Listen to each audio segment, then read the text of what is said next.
Good evening and welcome to the school committee meeting of April 24th, 2019. I'd like to remind everyone this is being broadcast live. It is also being recorded for use at a later date if needed. So please keep that in mind. Would you please join me in a moment of silence?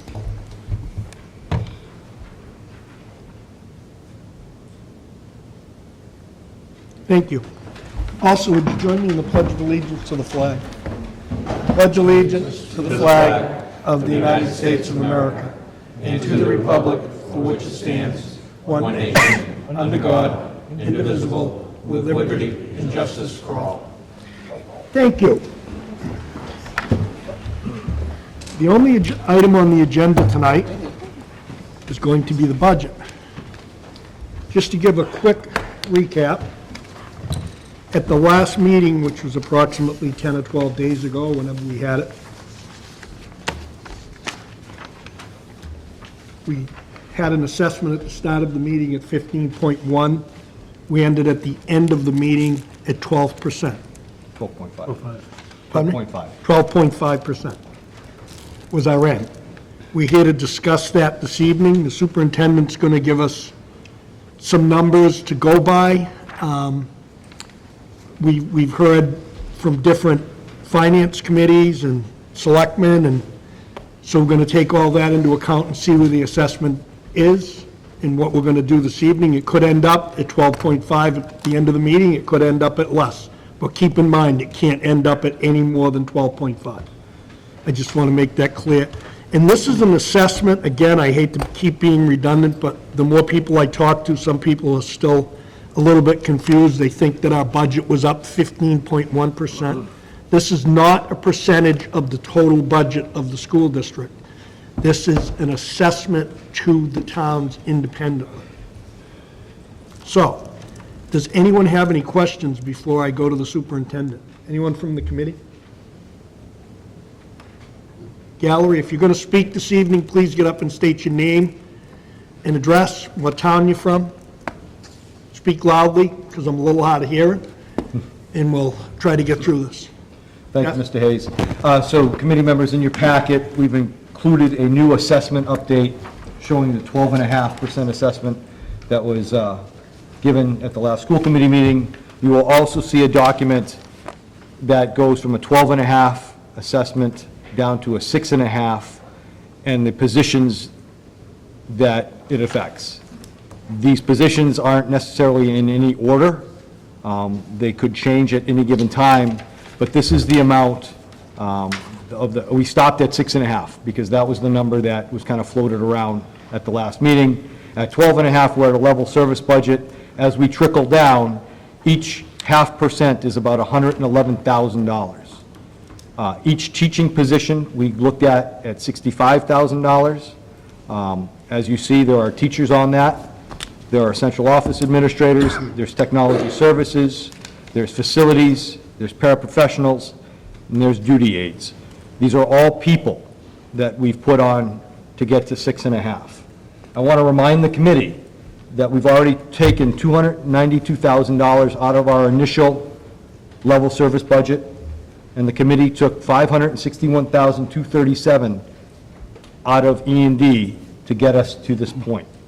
So we've already reduced $853,237 from the original number that we projected at level service.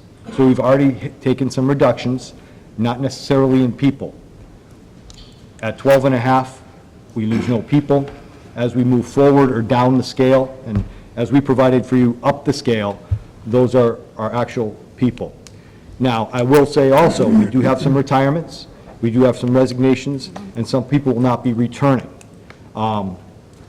This doesn't mean that all these people on the page will not have positions, but it will mean if we get to 6.5, and again, I stop there, there will be people that are in the district that will not have positions next year. Others might fill those retirements or those resignations. We did hand out 62 personal, I think, pink slips on Thursday and Friday after our last meeting, and then mailed a few home. So I think it was a total of 64, 65. I'm not really sure. We met with each non-professional status teacher to let them know their rights under the law, under the contract, and where we're at within the district. And that's where we stand right now. So this is what I'm asking the committee to, I haven't had any real conversations with folks. I did have a brief conversation with Mr. Anderson from Whitman FinCom. I said I'd have a follow-up conversation with him tomorrow after the committee meeting today. I believe some information came out from Whitman yesterday as far as where the FinCom was making a recommendation, and that's where we stand. Again, ladies and gentlemen, we're going to have to make a decision this evening on a final number. I mean, the final number might be the 12.5, which we've already had, as I said before. But I spoke to Rick on the way in too, and anybody else from either one of the towns, I know both town administrators are here, if they'd like to speak or bring anything. Rick, would you like to get up and tell us approximately where the FinCom is? And Sure, thank you. we'll try to not pepper you with questions, but I'm sure there's going to be a few things. Yes, so I appreciate the opportunity. After being thoroughly admonished by Mr. Boyce at last meeting, I figured I'd better make an appearance here. I think there was some blasphemous reference to God in there, too, so. Was there? I'll strike that if you need. That's fine. So, but in all seriousness, I'm glad to be here. I'm glad to be part of this process. So last night, while most people here were riveted to Game 7, the Finance Committee was hammering away at our second budget. As you know, our original goal was to create two budgets. One, to prepare for our worst-case scenario, and two, to prepare for a successful increase to the available levy through either a Proposition 2.5 override or a debt exclusion. So last night, we just about wrapped up the second budget. I'll talk on the numbers we recommend and give you a big-picture plan that the Whitman Finance Committee feels will enable the town to have a sustainable budget into the next 5 years. First of all, I want to say that we have been working with all departments, including our biggest department here, and the Board of Selectmen, to develop a budget for this cycle and to make some long-term plans for the future budgets. It's definitely a tough road ahead, for sure, but we need to continue an open dialogue with all of our stakeholders to make this work. So where we are right now, with respect to the school district, is a recommendation to set line 175 in Article 2 at $14,398,151. This represents an increase of 8.5% over last year's line. We have also reduced salaries from all non-union personnel within town departments by 1%. It is our sincere hope that the administrative staff for the school district will follow the pattern, and in the next collective bargaining sessions, we hope we will get a collective commitment to rein in salaries across the board. We also recommend town meeting to take the first step in creating a pay-as-you-ride program for students who avail themselves to non-mandated busing. We are recommending cutting line 178 of Article 2, non-mandated busing, from $397,604 to $173,471. Additionally, we fully support the Whitman Board of Selectmen's decision to move forward with a Proposition 2.5 override in the fall. I want to stress that all these things have to happen if we're going to have a sustainable budget. So in the coming years, we sincerely hope that the board will recognize the difficulties that our two towns face as you deliberate your assessment. We fully support what you do, but we really need your help going forward. And that's about all. I take some questions if you have any. Anyone have any questions? What was for Rick? that number on the non-mandated busing, please? So line 178 of our Article 2 is $397,604, and we're recommending that that line read $173,471. So our Article 2 is up on the Whitman website too, if you want to take a look at the numbers specifically. Thank you. So.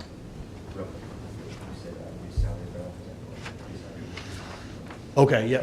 So that's good, Justin, thank you. So we're reducing the salary increases to 1%. So, and like I said, and what we're really trying to do is prime the pump. We really need to have a hard look at all the bargaining units and try to look forward and get our spending in a sustainable kind of a lineup.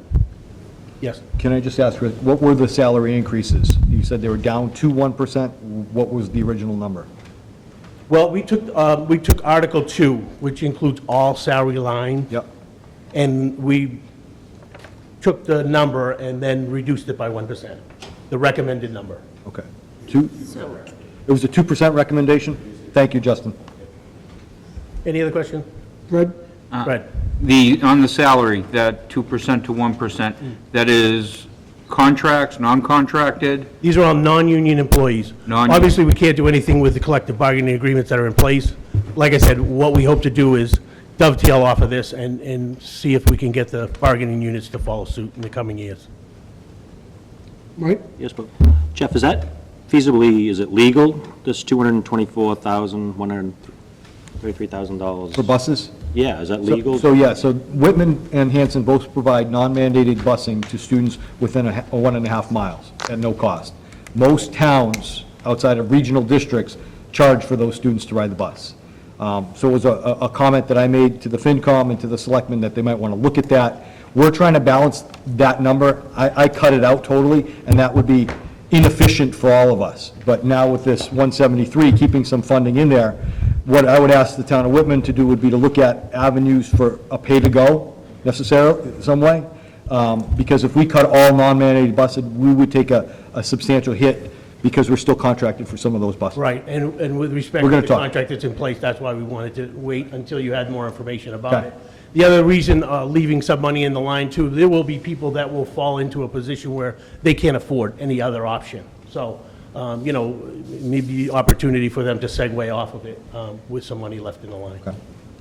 Well, Rick, there's also a part of that where some of that busing, as you know, if you drive by any of the schools, the SUVs are lined up outside dropping kids off. Some of those kids are not riding the bus that are probably on that list. Right.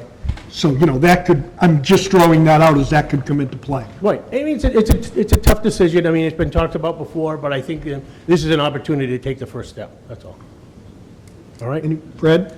And this isn't directed at you, I was just wondering if there's anyone here from Hanson that, would care to speak, or do they want to Well, hold we're going to their- get to that. Let's Okay. finish with Rick. I appreciate it. Hanson? Steve, you had a question? Anyone else? Mr. Boyce? Thank you, Mr. Chairman. Thank you, Rick. I know you're always here, in mind and soul and body. I walked the halls with you I do my best. at the old Whitman-Hanson, so we go back a very long way. Thank you. Thank you for doing that. I now feel the anxiety at the last meeting that any of these, my predecessors felt Fully when understand. I was doing the same job you were. And I know the work you're doing, and I thank you. I apologize for any outbursts. I can't go as far as offering you my Game 5 Round 2 tickets. No, I Because I've already texted my niece. But I'll keep you in mind, I appreciate if I it. can find something. Thank you for your time. Appreciate it. Thank you very much. But we might be. Thanks, Rick. Can I just add, one of the things that came out at the last meeting was concern about some of our teaching staff, but also our paraprofessional staff. What I wanted to tell the committee, we're not going to reduce any paraprofessionals that are assigned to any students or are part of any IEPs. Some of the paras that we're looking at are instructional paras, outside of IEPs, that we supply and give assistance to teachers in the classroom and out of the classroom, okay? So I know there was some concern, like the paras we're going to lose that are connected to certain programs and to certain students with IEPs. Those paras are non-negotiable, so to speak, because of where we were at. I just wanted to clarify. Robbie? Just a quick question on it. Did any of them receive pink slips? No, because Okay. they're on a yearly assignment. Okay. But we had a conversation with the association based upon our conversations tonight. Okay. And at town meeting, we'll let people know who and when. One of the things that we have with paraprofessionals, it's cyclical. A lot of folks leave. So if, we might not be filling a position if someone leaves. A lot of our paras are teachers in training. They're at Bridgewater State or whatever, they're trying to get a degree to move into a role. They leave, they resign over the summer, we just wouldn't replace that, unless we needed to. Okay, I know Frank's here. Frank, you have anything you'd like to add before I move? I know he's hiding over there somewhere. I knew you were hiding over there.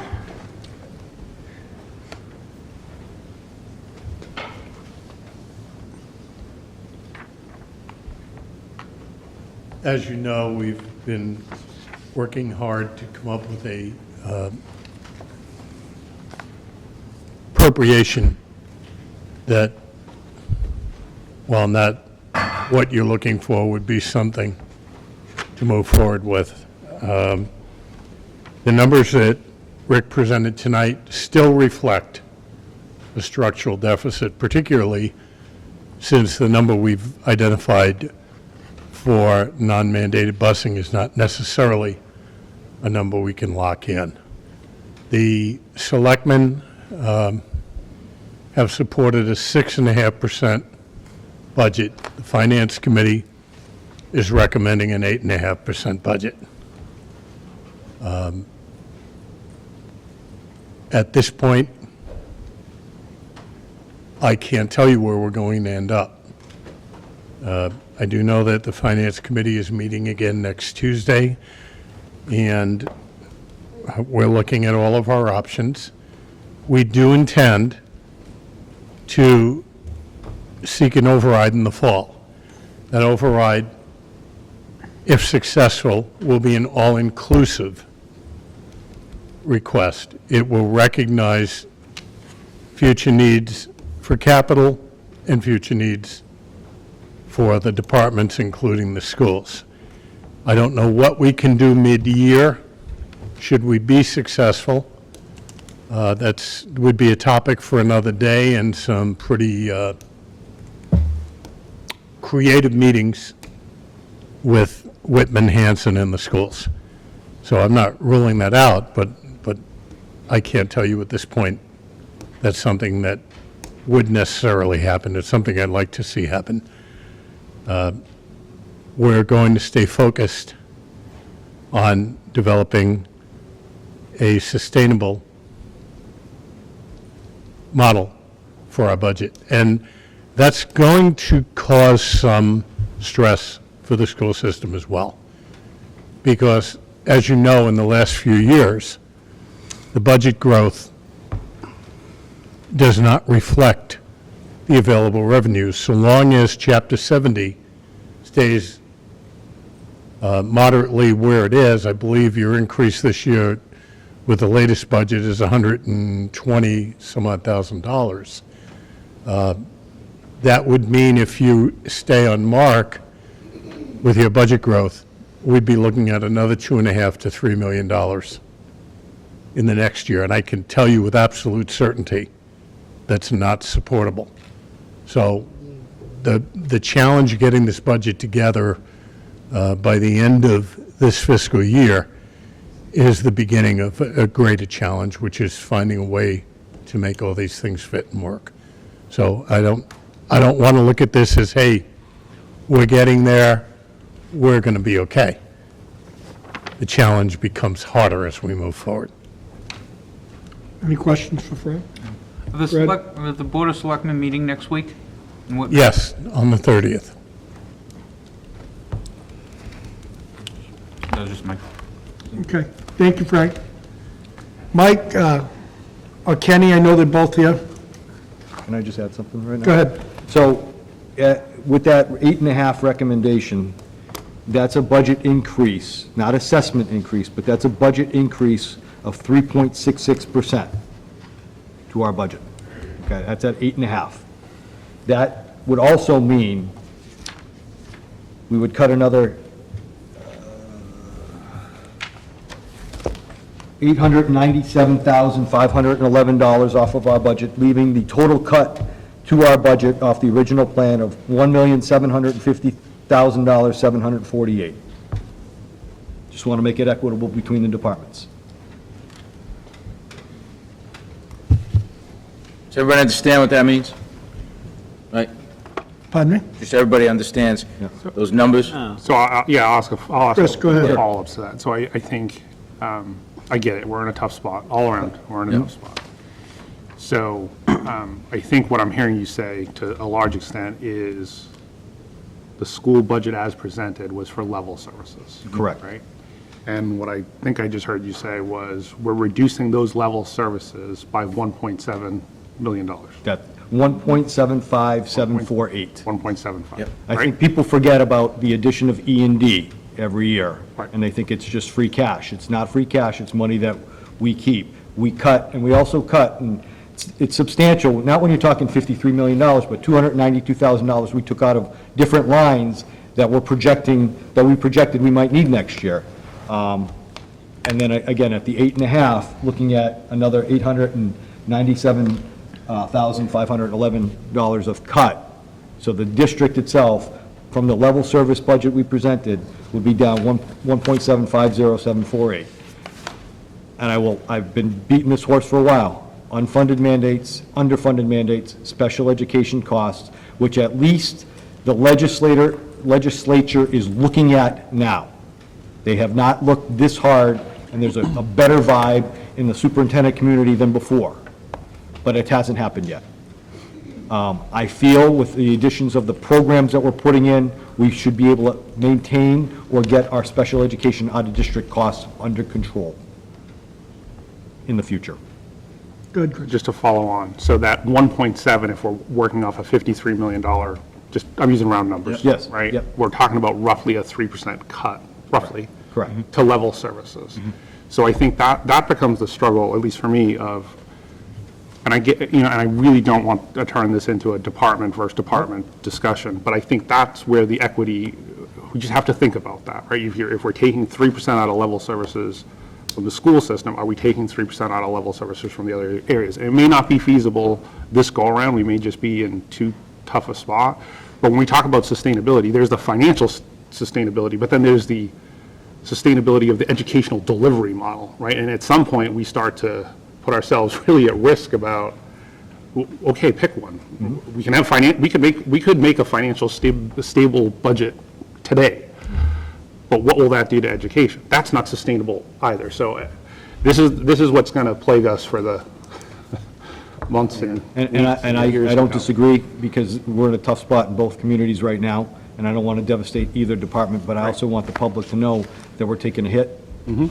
If it stays as is, or whatever recommendations come out outside of 12.5, and outside of the 12.5 we've already cut from level services, but it didn't impact people. And that's the piece that I think I want to stress, is people, once we get into that, those are people's jobs and their livelihoods. And I've heard that in multiple meetings from different departments about losing people, and they don't want to lose their people. Neither do I. So I look at the committee. Our job is to, and I want to follow up on Chris, on how to deliver education. I can put teachers in classrooms as well, but if they don't have the supplies or the technology or the tools to teach kids, we're not providing the education. It's like the fire department or the police department not having a hose or a car or a communication system. We're at a deficit now. The past 8 years, we haven't provided the tools to the teachers. We've been working on this since October. One of the things that we've committed to is providing teachers with tools. We've been working on math, ELA, and curriculum all year.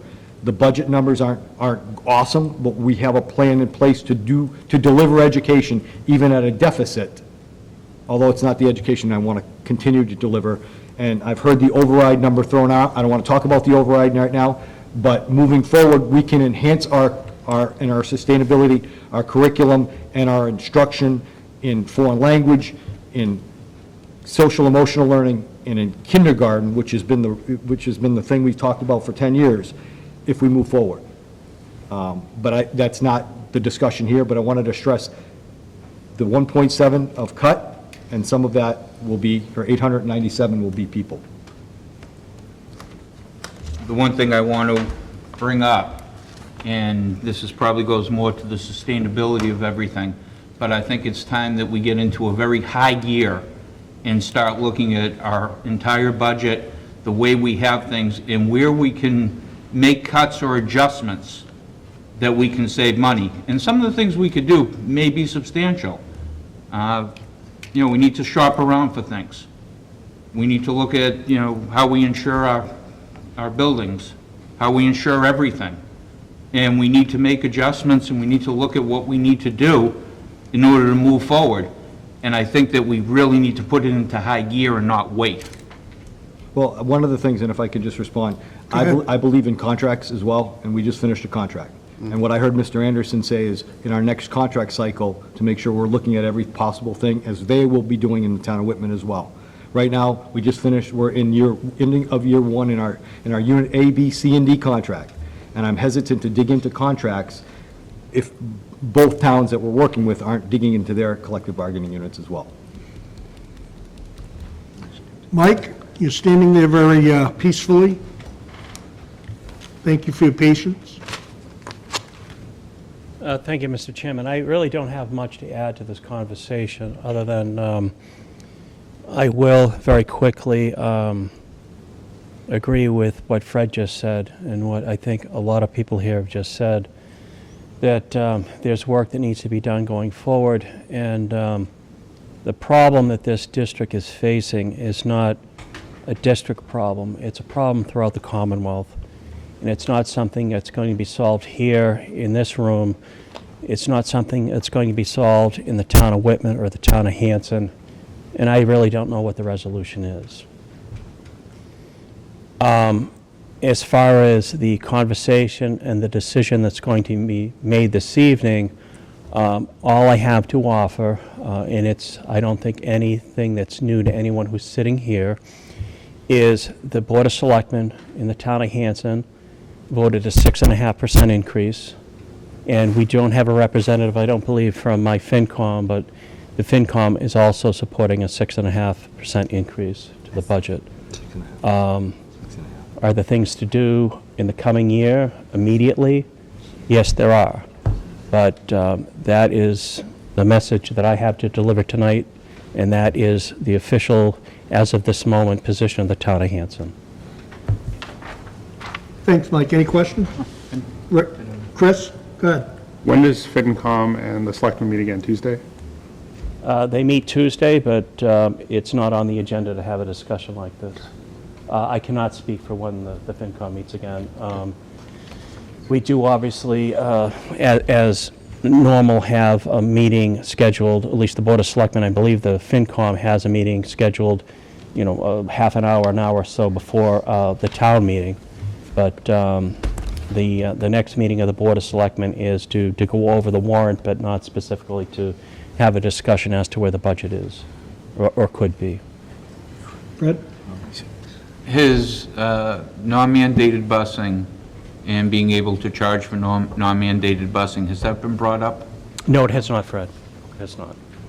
To the best of my knowledge. It has not been brought up in my discussions with the Board of Selectmen, with my accountant. I cannot speak to whether or not that's been discussed with the FinCom. I did not attend their last meeting. Thank you. Anyone else? Thanks, Mike.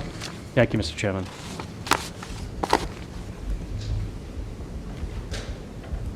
Okay. Kind of heard from both towns on where they are at. We are at 12.5. Would anyone from the gallery like to add anything? Just real quick on that last remark, I thought, Sean Kane, Forest Street in Whitman. I thought Ms. Kemet made a remark at the beginning of the Hanson Selectmen meeting, which she said, although she's voting for 6%, it was understood that it's still, you know, in discussion. So, just to make that point. I wasn't there, so I can't comment.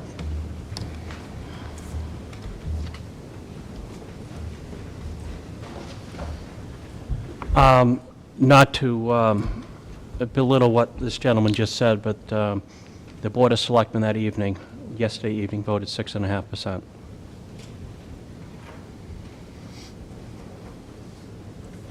Okay, committee? Fred? I would like to see us get together for one more meeting after the selectmen and the FinComs have had a chance to meet next week. That Well- was sort of the plan for next Wednesday. We're at 12.5%. You've heard from both towns. Thoughts?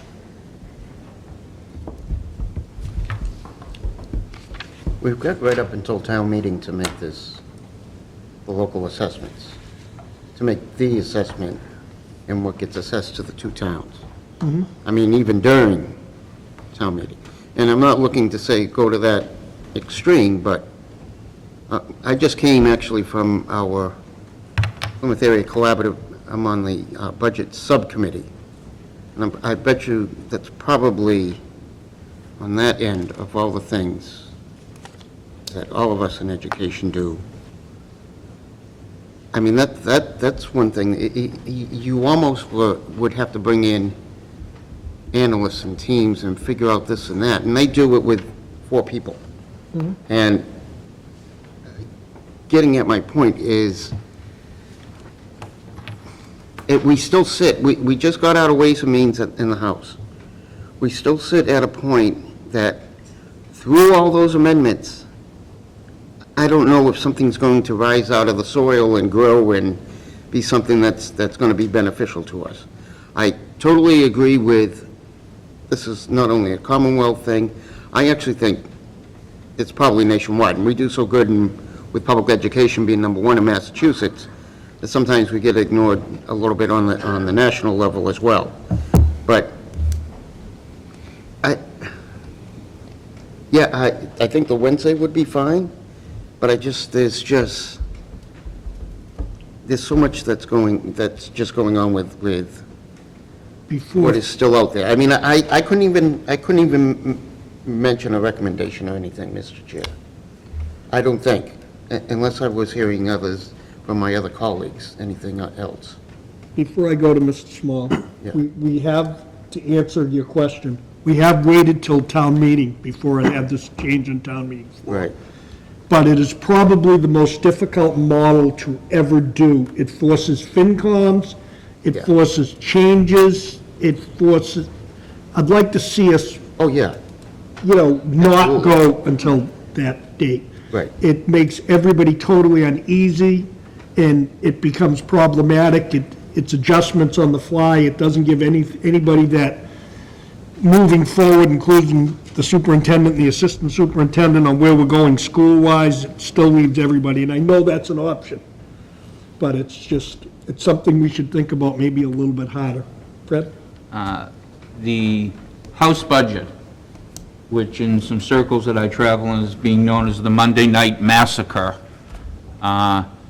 Keep in mind that our House leaders met in private, behind closed doors, not in an open meeting, to sit and strike down most of the amendments that were put forward.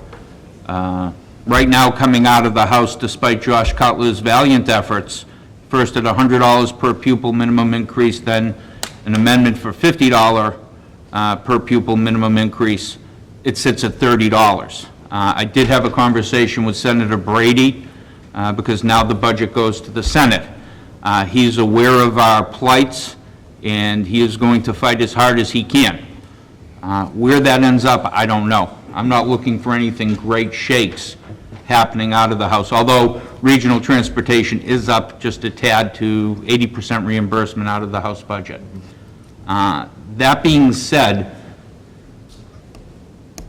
my personal opinion is, if we could end up at 8.5, I don't know that we're going to be able to, quote-unquote, do better than that coming out of the two towns. I don't know that Hanson is prepared to meet that, nor Whitman, but I would like to give them something to reach for. And based upon that, I will make a motion to set our assessment at 8.5%.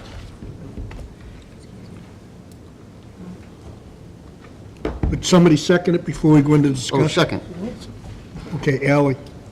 Fred, I understand where you're coming from, but I understand where both of the towns are. I will not support anything less than a level service budget. Our kids deserve better than that. Our teachers deserve better than that. Every year, we cut it and cut it and cut it, and nothing comes back. We have no programs coming back. Enough is enough. It's bad enough that we're just gonna... Sorry, I try not to get emotional about these things, but I have a tendency to just... I'm trying to okay. take my time. We're all right with Oh, no, because I will swear like a trucker.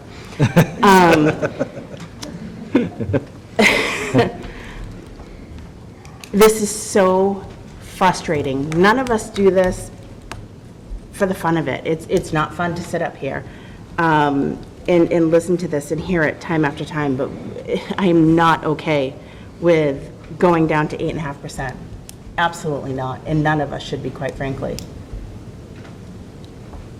Chris? So Jeff, I'm not gonna take a side on the debate at this moment, but what would 8.5% look like? Just recap that for us again. As far as people, As far, what, just the whole thing, what would whole 8.5? whole thing at 8.5 is 1.750748, 292 in stuff, legal, substitute lines, lines that we've cut down. 561, 237 in E&D, 897, 511 in people and George positions, So What was at that number, Jeff? I'm sorry. 897, 511, I believe, Yep. Thank you. in people. So that's 20, at 6.5%, that's 26 positions. Those 26 people. 8.5. 8.5. Excuse me, at 8.5, that's 19. At 8.5, that's 19 people who will not have a job next year. Those will be affected at elementary, there will be elementary teachers, there will be middle school teachers, there will be high school teachers, there will be paraprofessionals, there will be duty aides, there will be central office people, facilities people, technologies people, and a part-time elementary music person. So, for 17 years, 17 springs, I have done this. I have done this from those seats, I have done this from these seats. For 14 of those springs, I've also done it as a person who lives at 320 Harvard Street in Whitman. It is difficult to play both sides. It is difficult to sit here and say, if you actually care about education, and you want to work with education, and you want to do education, and then you look at these cuts. So this is a struggle. I know it's a struggle for everyone in town, but it does come to the point of, what do you want for the education of your town? I'm getting old, getting gray, I'm almost 50, started in this school system when I was 32 or 33, and this is all I know every single spring. This is it. There's got to be something that we need to collectively work on, because this is all I know. That's all I got. Anyone else? Mike? Yeah, I do. So at 8.5, we're cutting 19 positions, this, and this. What I don't understand is, no one else, Hanson, Whitman, there's no other cuts anywhere else. There's cuts financially, but I haven't heard, hey, we're losing fire, we're here, police, this is how bad it is. Why is it always constantly coming down to us? And that's the frustrating aspect, and that's why I can't agree to 8.5%. I say no. I'm not sure if, is Frank still here? Frank? You hiding behind the post over there? He just got done. Did he leave? No, he's there. He's there. Are there any, he was asking sort of me, are the towns losing any positions, and I can't speak for you.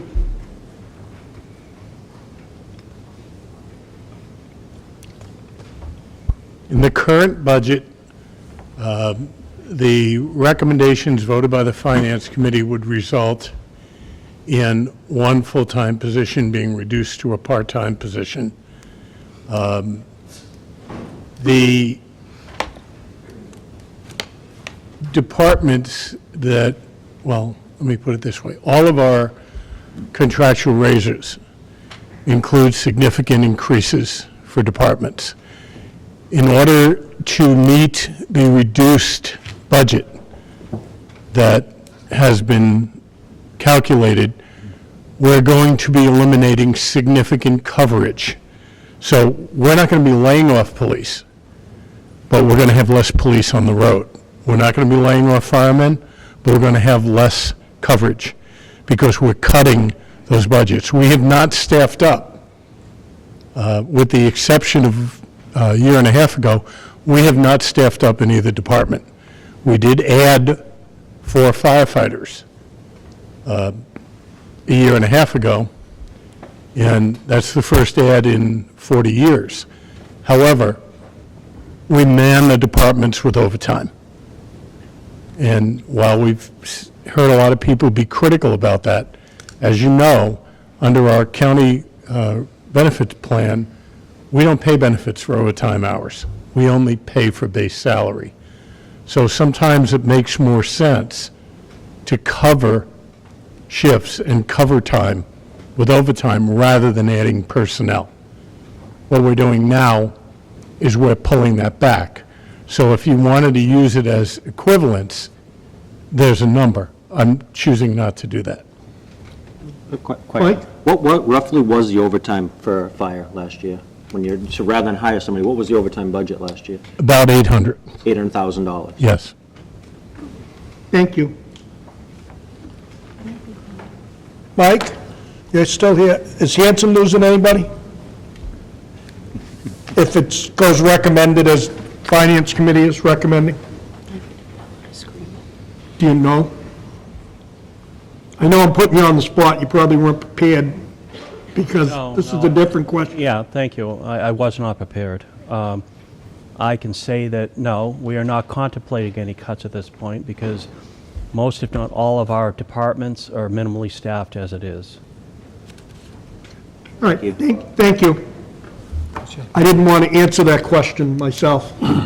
So I think the challenge to a large extent is just, there's certainly a lack of understanding, right? I certainly see some folks talking about the schools are getting 12.5 or 15%, right? And as Jeff articulated it, we were at, what was the number, 3.66 is an increase for our budget if we stay at 8.5. 366. So it's 3.66%, and it's a 3.66% increase when, as we've talked about, there are massive requirements on the district, special education and some of these other items that are just huge. So it's just, this becomes the problem. I think you get some folks, oh my God, the schools are getting so much money. They're getting all this extra money. They're getting a 12.5. No, it's 3, and it's 3% to try and cover costs that are just exponentially going through the roof. And that's my struggle with all of this, right? It's, again, I'm not trying to turn this into a department by department struggle, but I don't think some of those other departments have those same type of crazy increases where it's just $1 million increase year over year in special education alone. Right. So that to me becomes the challenge, and I think regardless of where we go, we've got to get a better job of getting folks educated. Maybe we got to go to them because we get a good number here, so thank you for coming, but we still, that message is getting lost. It's not apples to apples. I was asked that same exact question at a Finance Committee. What makes our department different than police, fire, highway? And my exact answer was, you don't have $8 million worth of unfunded mandates that $3 million gets supplied for, or 3.4%, $3,400,000 gets supplied in. So that was kind of my answer, and it made, because that happens, that frequently gets out there that this department's losing this and this is, we all provide different services, is what I'm saying. I'm not saying they're not needed services, I'm saying they're different services, so it's hard to compare it that way. Dan? Just a couple of things that we keep agreement with everybody. We're going back, the school has been going backwards, never forward. We do take hits, but the hits are retirements, and we don't replace them, but we still lose positions in the school here. Along with the assessment, people really have to learn it's an assessment. We have Chapter 70 money from the state. We give an assessment to the towns of what's due for the education piece due by the towns to this school district. That's what we have to do to supply a good education. That has to be corrected in people's minds. It's like we're saying, right now, it was a 5.6% increase at the 15.1 we started out with. Now we're down to a 3.6%, which is really not that much, and it always comes down to those mandates. And like, Jeff, I mean, if there's a way for like next meeting or something, go back 15 years and show the head counts all the way up to now to show how a reduction has been. That's what the people have to see. We have been taking hits up here. We're the only ones that have been taking the hits. And the other part is, you want to go on those mandate parts, it's like what we have discussed before. If you went to the fire chiefs and said, we have a new law, it's a mandate, you have to take those ambulances, you have to transport them, you can't charge. We may fund you back. How long would that department last? On a hit like that. That's what the school struggles with. We're forced to do things with no money. And they have no plans of ever covering that from the legislation side. And that's about all I have to say right now. Fred? I was reminded one day last week as I got into a spirited conversation with somebody very similar to what you're saying. And the person reminded me of two major things. Number one, dwindling enrollment. It's gone from 4,500 students down to about 3,800 students. So said, well, geez, you have a lot less students, so you should need less people. I disagree with the way the formulas work because you have to lose a whole classroom before you can eliminate a teacher. So you have to have a whole set of kids in the same area. But I was reminded of that. And I was also reminded that 3 years ago, we did present an override to the towns, what we call the student success budget that failed. That, people, quote unquote, had spoken. I still disagree, quite frankly, with, what this person was saying in totality. But as we sit here, and it stinks, and this really does stink, okay, but we also, at the same time, have to recognize the facts that there are so many dollars. And we knew last year that this was happening. And I do understand, at least in my mind, that services are going to get cut. I want to see as much as we can most possibly get, within our assessment, and I'd love to see it be 12.5%. I just don't know that that's realistic for right now. Just to clarify, our enrollment is 3,906 right now. So we're down, but we're down probably 100 kids, give or take, from the last couple of years. It's been under 4,000. This is the lowest it's been under 4,000 in a while. But from 10, 15 years ago, that was the number that we just assessed in our civil rights audit. Yeah, we just passed in our civil rights audit yesterday. They need your total count, 3,906. Okay, because I thought Desi had us at like 3820. I don't know what to tell you. That's our all I head got. count today. Okay. But that being said, on that, what Mr. Cully and I had spoken about, this is the differential between class size. People are, well, your average class size is 17 to 1 adults, 17 kids to 1 adult. In a kindergarten class, we're not going to have 26 kids. In a high school class, it might have 28 or 29. In a PE class, which they count, might have 38 or 40 in related arts. So when those class sizes come out and people look at the numbers, the eyeball test says a lot. We try to keep our lowest class size, K1, 2. You'll see a growth in 3, 4, 5, 6, 7, and 8, 9, 10, 11, 12. You might see a high school class of 14 in an AP robotics class, or we don't have robotics, but AP computer programming. But you also might see 32 in a Spanish 2 class. And those are where we're struggling with our cuts. We want to make sure our base is covered, and it tends to hit the upper grades. But our enrollment is, and very honest, it is diminishing. I don't know what the new housing projects are going to come up when I see the developments in Hanson and Whitman and the amount of kids that might be coming in the district in the next 5 years. We'll work with the numbers we have now. The reductions will have an impact if we don't fill positions at 12.5. Will there be positions within the district outside of teachers that we will lose? It will impact services. So if we, reduce in facilities, we might not have somebody shoveling snow or answering the phones or things like that. And I agree with Ms. Small, and just talking about everything as far as looking at our systems. And I think George and I have done a pretty good job this year is looking at our systems and where we can reduce, how we can use our structures better. But we've been in the job 8 months, and we're hit at this piece. This is the best what we can do. I think coming forward next year, depending where our assessment is, we'll be able to restructure again and look at some different things. But all of this is keeping curriculum solid and what we've given our teachers as far as tools next year, even in this budget where we're at. Mr. Boyce? I think 3820 on the enrollment was October 1. But even with the number you just gave, George, look at the increase. And we're based on that 3820 number for everything we do and what anyone that comes in during the year.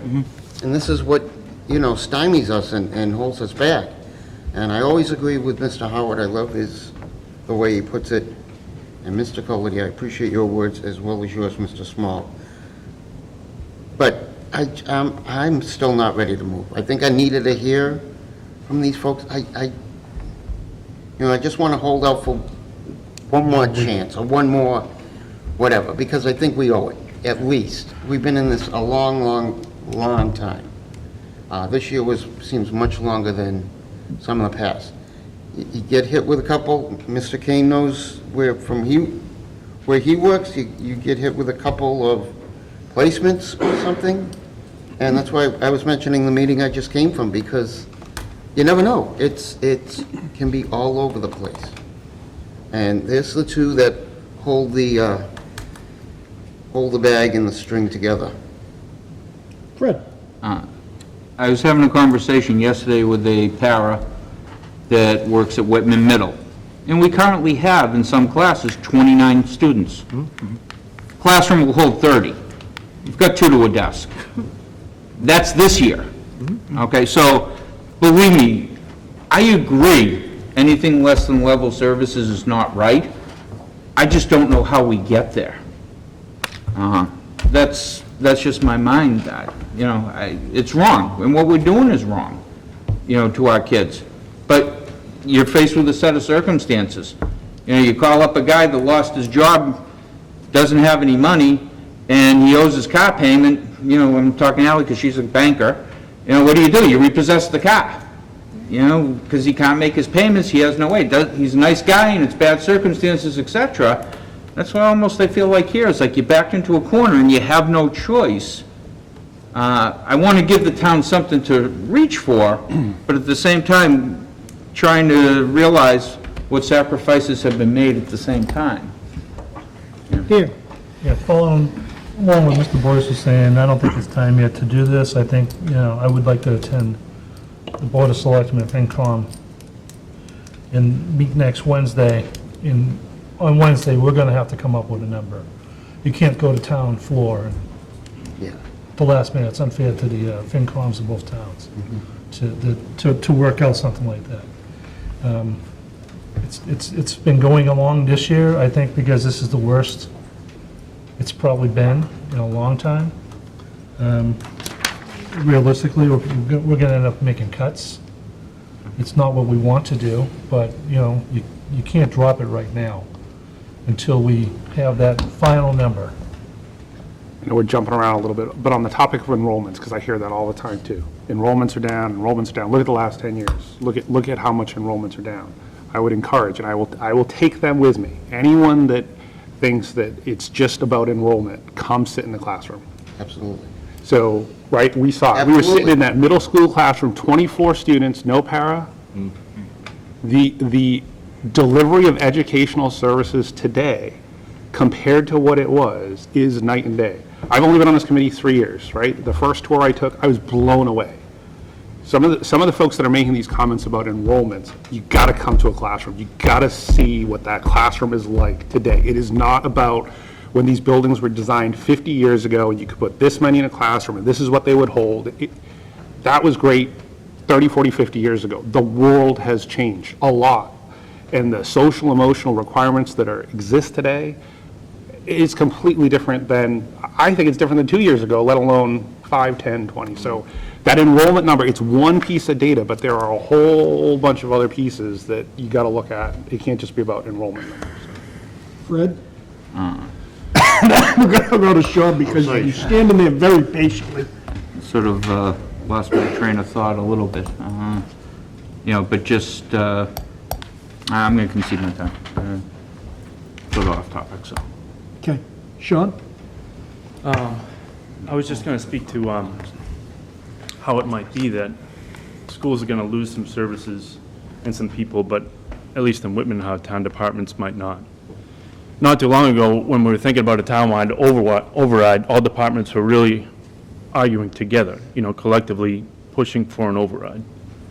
And then a department meeting was had, and then coming away from that meeting, those departments were going to walk away with the things that they kind of wanted with an override.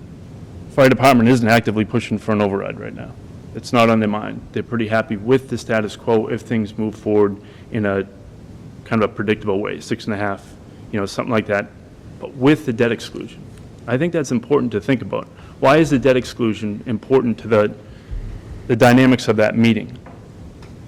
And I can only deduce this, that for the last so many years when they had to pay it's kind of complicated, but just in plain language, the town of Whitman is paying a big note out of free cash. So if you had to pay $800,000 a year out of free cash, you might do a little bit to make sure that you had that money in free cash to pay the bill. So you might inflate your budget a little bit to make sure that that's the case. I think that's reasonable. So if you were going to move that note outside of the levy with a debt exclusion, then that might allow you to bring your budgets back down without having to lay anybody off. So I think that the plan that's in place is the debt exclusion first, so they can move that money around without losing people, and then the override second. The problem with doing that is the schools can't do that. You're going to have to cut away people, and I think that's the kind of hidden dynamic that's going on. Nobody here has mentioned override like it's just off the table, and I'm not exactly sure why that is. Sustainability, a big piece of sustainability should be an override. There should be an appropriate override, well thought out override. And I feel like just to say, yeah, it's going to happen next year, that's conceding a pretty big action, and I don't know if that's in the best interest of the schools. I think part of it is, Sean, I understand what you're talking about, but that's at a town level, which is more or less out of our care and control. We have to try to stay on point with what we're going to do with assessment, although that's all good language, and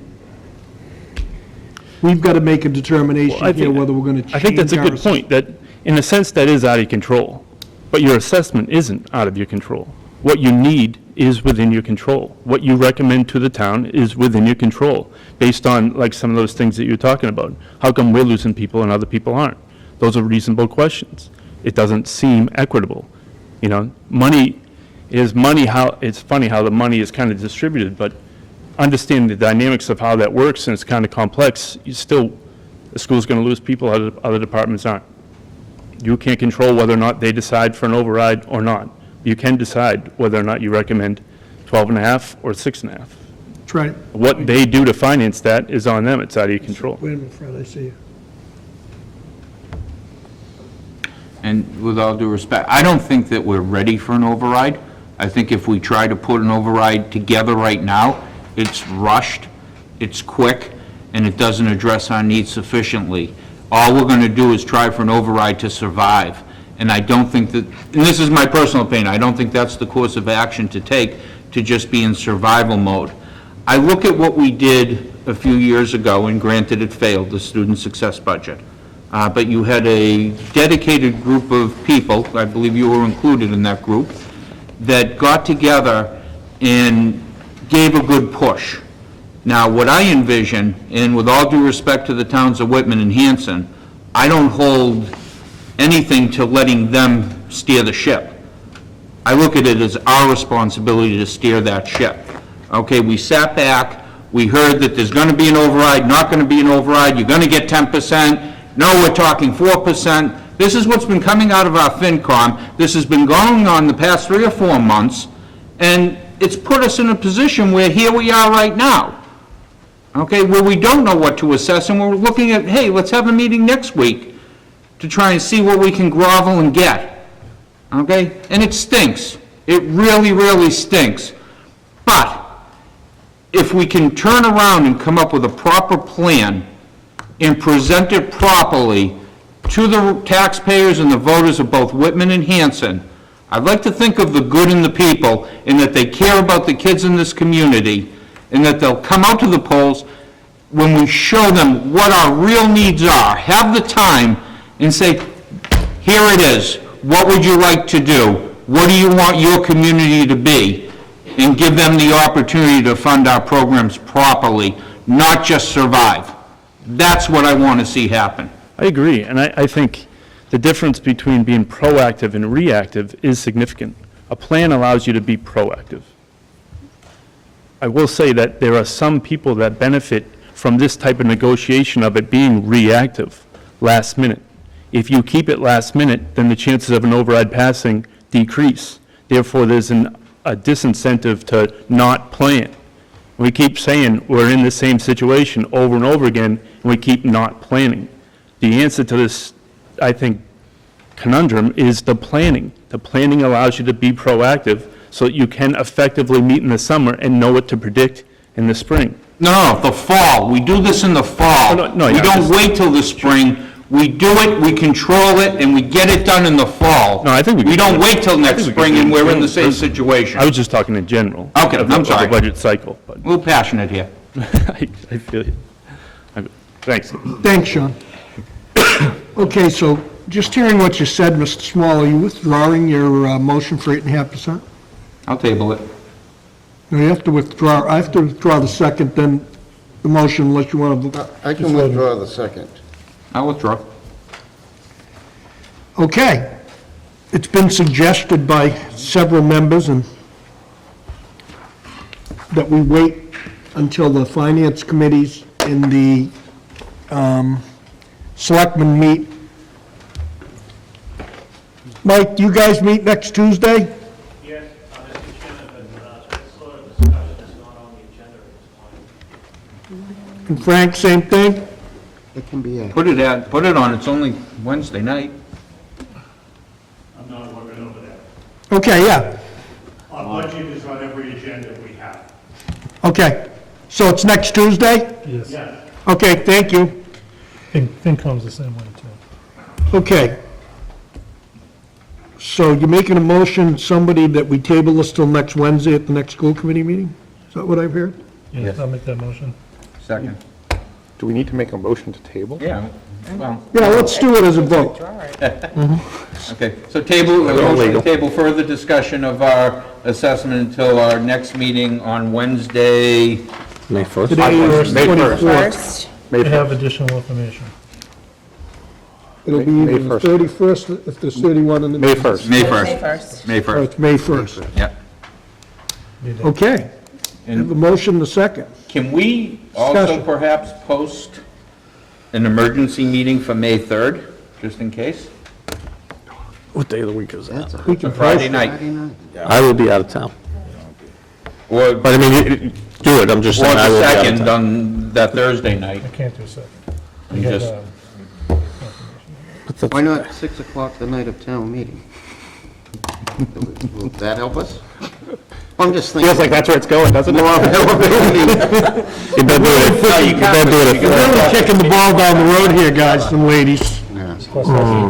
Tonight? I think, Next I was kind of thinking that the towns would have been Early. happier for us not to wait, Understandable. but I understand or do we want to do Monday and Wednesday? Everybody's No, you can't do input. Monday, because you got to do it after when they meet. You got to do it after Tuesday, so we can be at both meetings.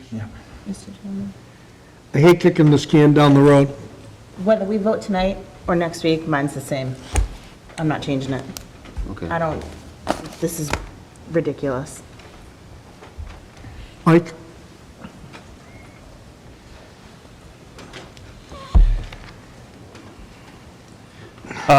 With all due respect, Mr. Chairman, if the school committee is interested in my board having a discussion regarding reopening their position on the contribution to the district, it would be a lot easier for that discussion to take place knowing where this board stands right now.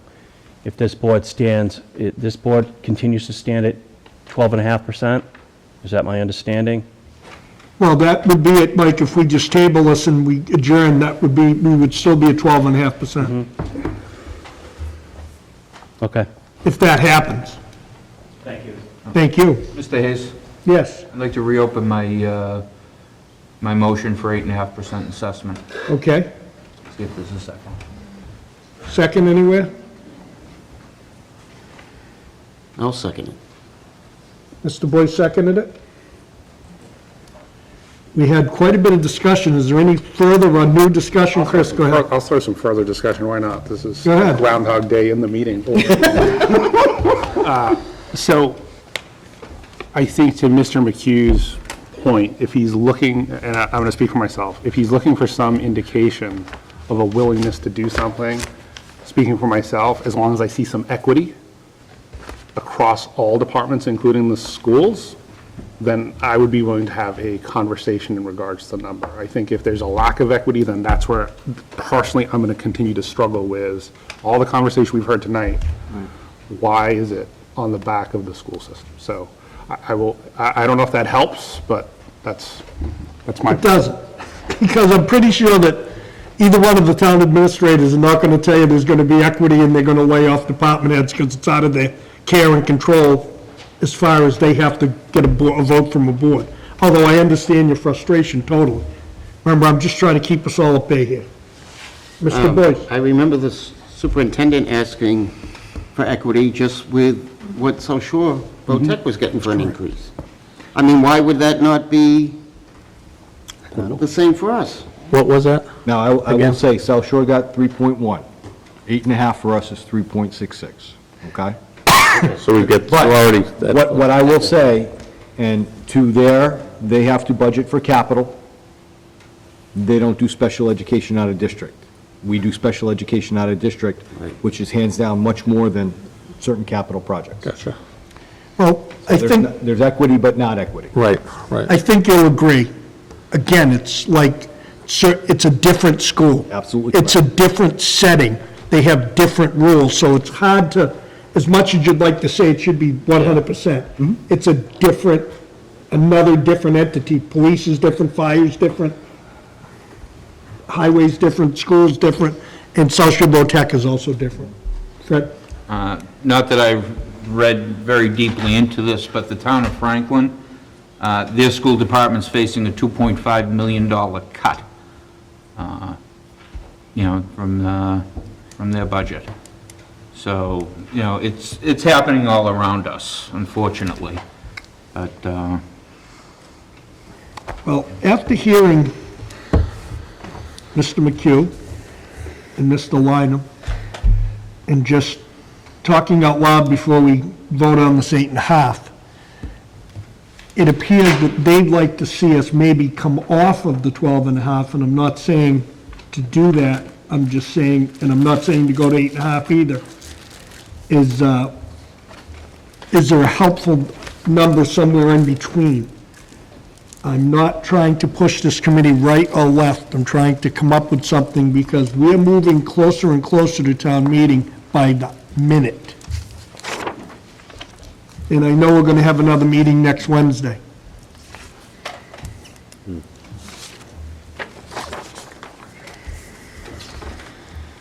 Chris, I know you're anguishing over there, I can feel it all the way over here. I mean, I totally agree with your point. I think the towns are looking for some indication that we're going to work with them.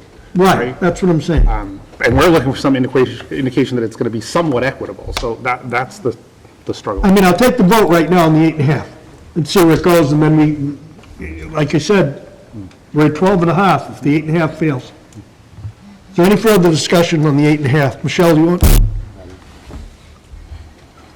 Oh, I thought you had your hand up, like you were close. Glasses on so I can take this. I was looking for new information, I was hoping you had it. Okay, I have a motion, the second, to lower the assessment to 8.5. All of those in favor? All of those opposed? You put up two hands? All of those abstaining? Okay. No abstentions? would have to have been 2/3 anyways. Yes. Excuse me. Are there any other suggestions? Mr. O'Brien? So I want to ask a question first. Jeff, do you have any idea how many, how do I put it, retirements we'd be looking at? Yeah. Here. All our charts. I got more paper, looking at this a lot. We have, right now, 1, 2, 3, 4, 5, 6 retirements in district right now. We have a couple of resignations, 4 resignations. And these are teachers, paras, duty aides, and other personnel.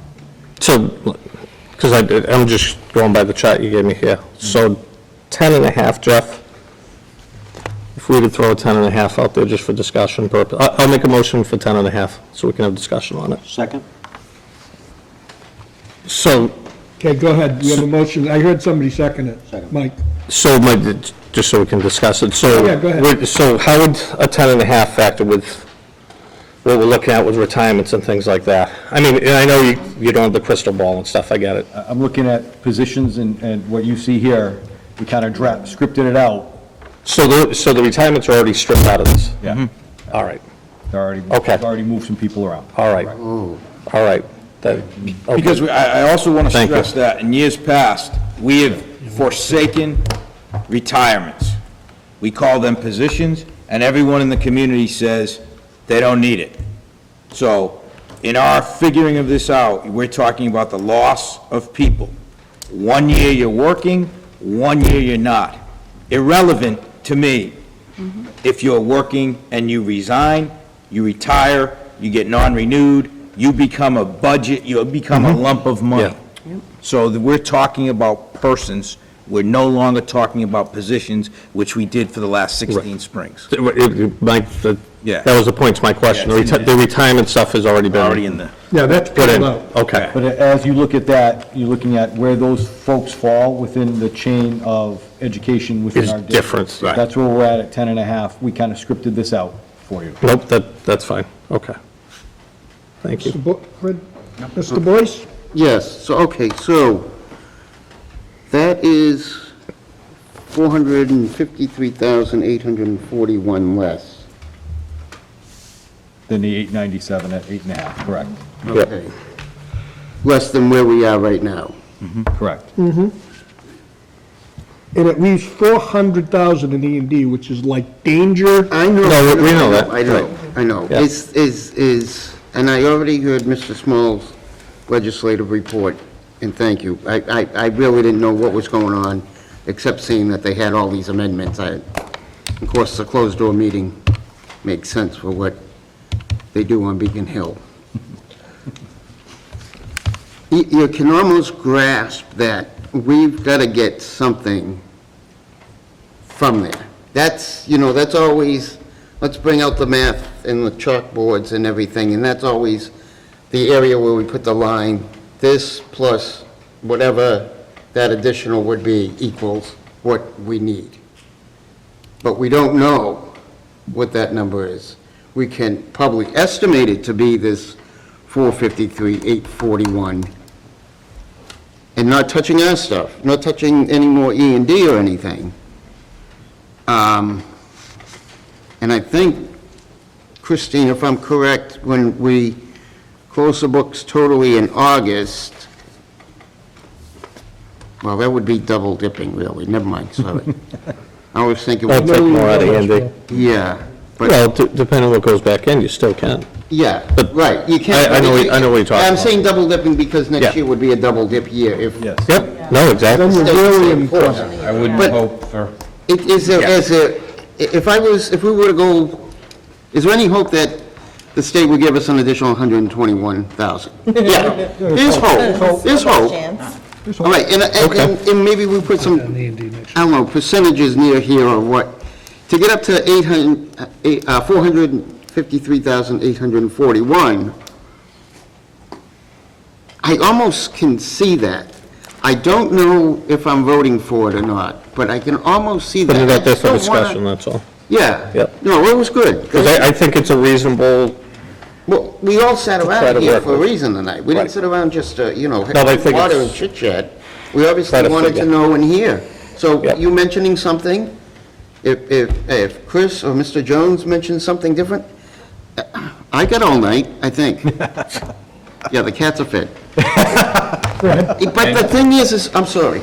I'm really sorry. I apologize. Go ahead. The thing is that we just know Something's coming. It's in there. It's in one of these, at least the 1, 2, 3 numbers maybe. We just don't know about the 453. That's my piece, Mr. Chairman. Thank Tracy, you for- please don't put in the paper that Boyce has got a crystal ball.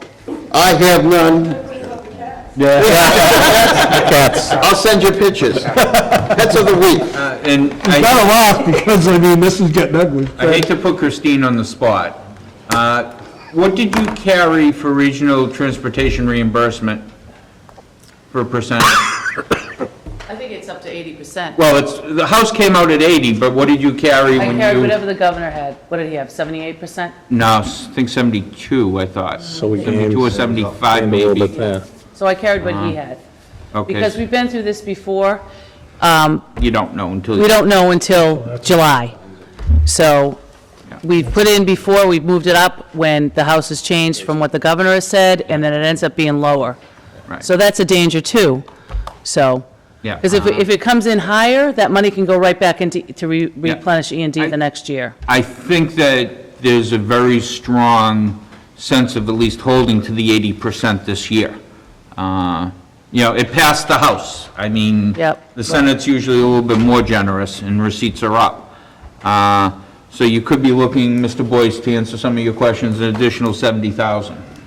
Okay, that's a start. Governor's budget was $20 per pupil.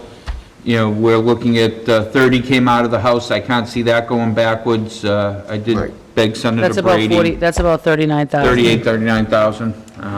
So we've there. almost reached the 121. Charter school reimbursement, they're playing with the formula. I don't know how that would affect us. Well, if we went from 30 to 50 on per pupil, It's it's I mean, right 20 there, it's times, almost 3,900. 70-something thousand. right. No. Project that. Okay. I have a motion, the second on, Chris, go ahead. So for Jeff, because when you rattled through the 8.5 and what the world would look like at 8.5, at 10.5, you mentioned something about some changes to the legal costs, and I want to clarify, was that outside of that, or? That was part of the 292 that we originally cut. Okay, got it. From December's budget. Okay, to so like- that's not, we That's already can't on. find that. But at 8.5, what are we looking at, people-wise? 19 positions. I'm sorry, at 10.5, at 10.5, at the 10.5. Sorry, I already made you do the 10.5, exercise at I thought you said 8.5. was Let's do the 19. exercise at 10.5. 10.5 you're looking for. You're looking at 9 or 10? 12, 12 off your sheet. 3, 4, 5. about 12. 7, 9, 10, 11, 12, 13. I got it, Part-time. right? 2, 3, Yes. 7.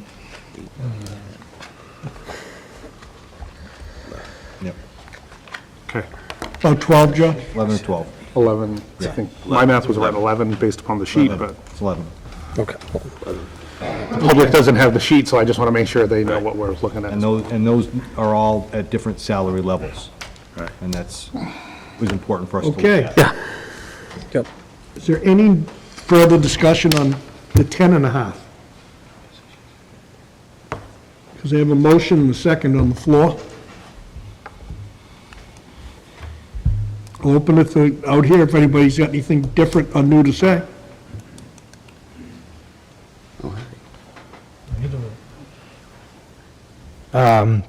John Galvin, High Street, Whitman. First of all, I want to commend the members of the Whitman Finance Committee that are still here. This is posted on the Whitman website. This is the Article 2 that they proposed. It's there for anybody to see. If you take a look at several of the just say the general, you look at town hall, general government, voted 2019, a little over $2 million. Proposed by the Finance Committee, up 0.1%. Basically level funded. Not level services, level funded. Police, fire, DPW, public safety, voted 2019, $7 million thereabout. Proposed by the Finance Committee, $6,800,000, down 2.5%. Cut their budget. That's police, fire. You look at health department, Veterans Human Services, funded 641 in 2019, proposed by the Finance Committee, 622. I know what you're looking for. I've been fighting to try to get schools, but I don't know where you're going to get it, guys, ladies. It isn't here. Without a 2.5 override, you can set it at anywhere you want and come to the town floor, town meeting with as many people as you want and try to get it up to where you want it, but somewhere in here, it's got to come out. So if you're going to go in there and say, fight and bring everybody in there and say 10.5%, then somewhere in here, where the Finance Committee's already been working real hard, somebody's got to come out. Just to get this, to get you to 8.5, they opened up the non-mandated busing. This is going to be an issue. Most of the selectmen aren't in favor for that getting cut. I commend their bold, trying to go through and find a way to get you to 8.5%. 8.5% is, if you can get that, I don't know where else, how much more you think you can get, because it's not in here. Thank you.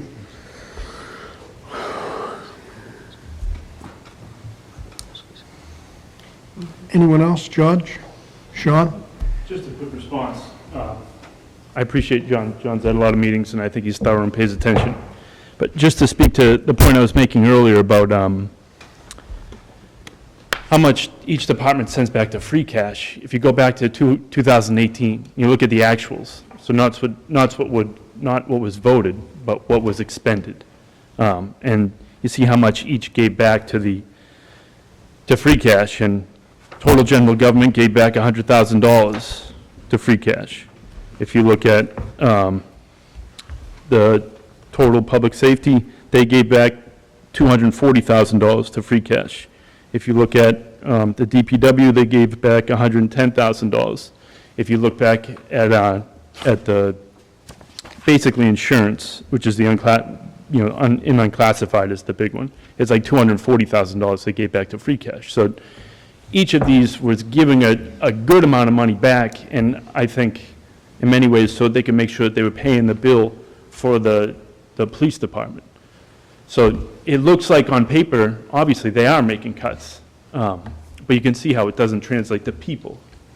And that gets lost in the translation. I think there are nuances there that are hard to understand, but I think it's our job to dig deep to really truly understand all those nuances, because creating equity, their argument's going to be, we're getting cuts and you're getting more money, obviously. And your argument is, but we're losing people and you aren't. So how you bridge that gap is difficult, but it needs to be bridged. So.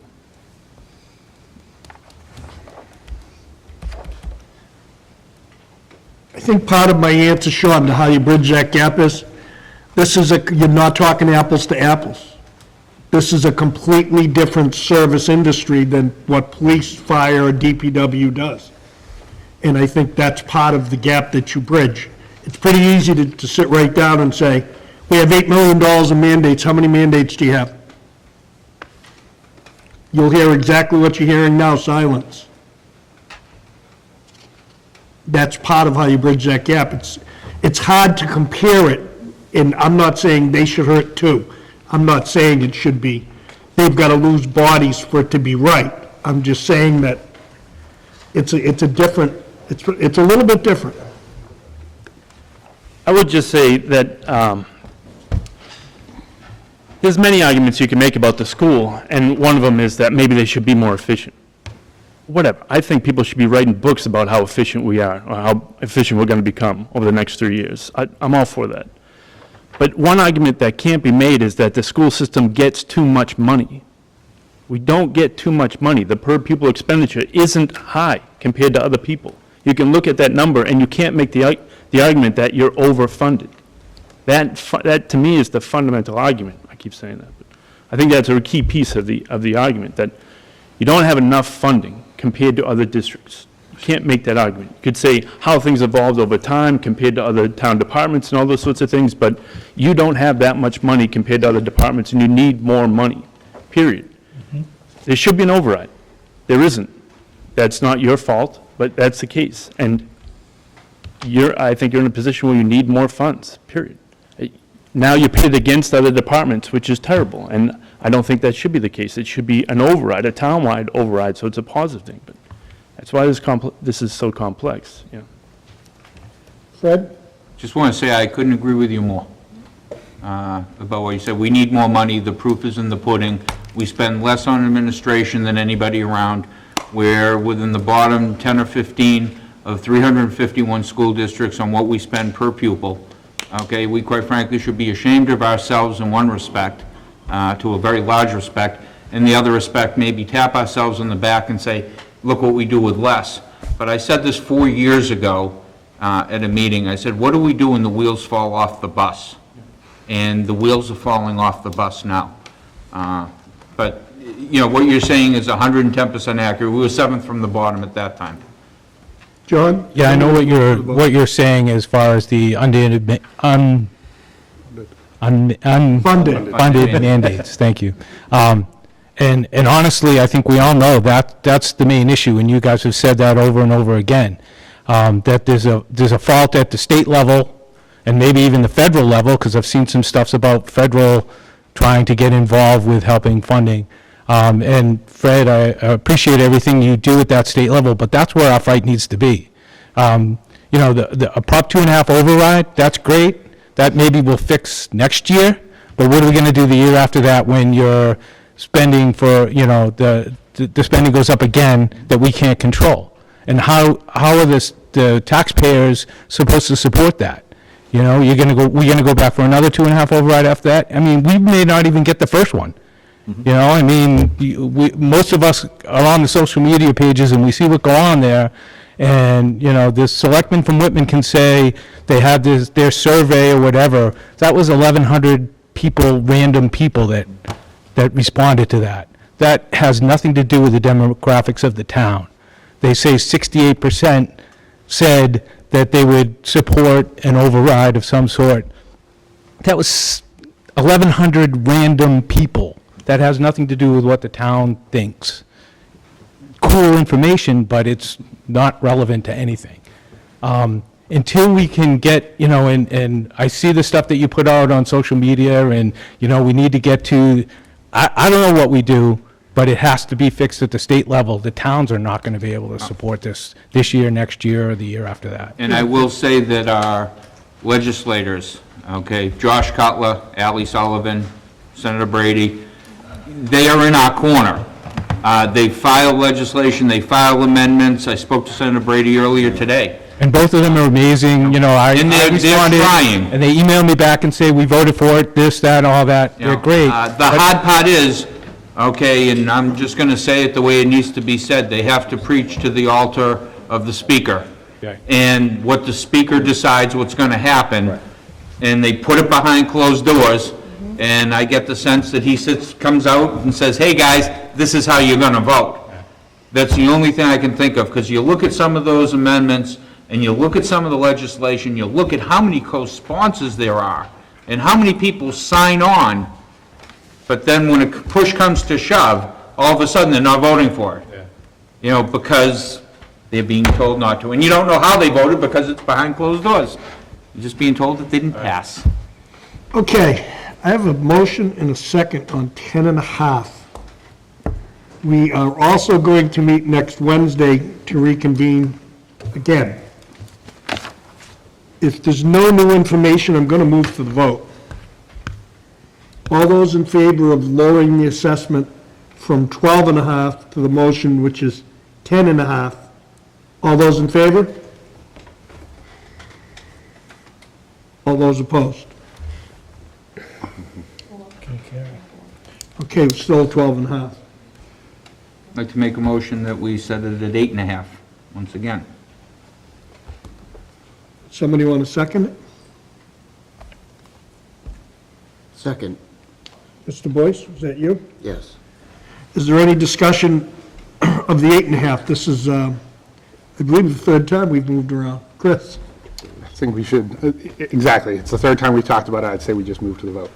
Move to vote, second. All those in favor of setting the assessment at 8.5, raise your hand. All those opposed? Okay, we're at 12 and a half. I'd like to make a motion to adjourn till next week. Second. I have a motion to adjourn in a second. All those in favor? Unanimous. Thank you, everyone. Thank you. Don't have another